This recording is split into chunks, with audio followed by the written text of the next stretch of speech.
Hello सांग मैंने जय जगन्नाथ आम आज चलू धवलेश्वर मंदिर। तो आम समस्ते आम फैमिली समस्ते एकाठी होइकी धवलेश्वर मंदिर बाहर कहीं मो पुअर चुट्टी पड़ो देखो चुट्टी केते बड़ बड़ हो गलानी जाची मंदिर में चुट्टी पकाइवाई।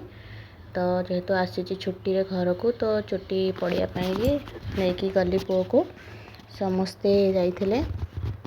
तो आम जा फाइनाली पहुँची गलु मंदिर पाखे।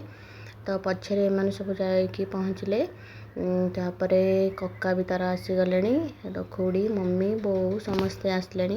खरा गरम टिके होथिबारु टिके चलिया असुविधा होता जेहेतु खरा हो गलानी जोर से।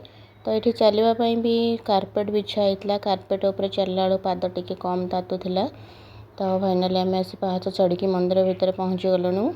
तापर ये समस्ते गोड़ धोईकी जगटा बहुत शिउली होती देखिकी गोड़ धोया पड़ला।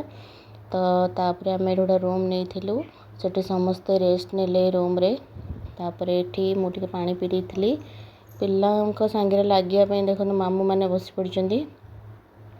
तापर बारिक आसला आम नदी कूड़ को जाकि पुओ को लंडा करूँ देखो से देखा बढ़िया से। तो काले हलेब बोली मुझे फोन टिके देती किंतु से बढ़िया से देखा ता मुंडे किसी भी घमीर नाला कि किसी डस्ट नाला बेसी। तो बढ़िया भाव तार क्लीन हो गला से लांडो हो गला बढ़िया भाव। ता बाबा पाखे से बसला बोली बेसी कंडाकटा कर देखो केते सुंदर हो गला मो पु लांडो होपर ता चुट्टी से हाथ लगौच मोर कुआड़े गला चुट्टी। तापर ता मौसी मामू नहीं नदी कूल पानी छींची देले नुआ ड्रेस वगैरह पिंधिब। तो जा चुट्टी नहीं मामू सब पानी रे पकईदे। ये मो झील को मु कॉइन देली पकाइवाई झील कॉइन पकईकी तापर पानी छींचेले कहती पुण्य अर्जन हम बोली। ये मामू भाणजी ये पानी रे ओदा होचंदी। तापर आम सब आसिकी फोटो फोटो टिके खिची देइथिलु।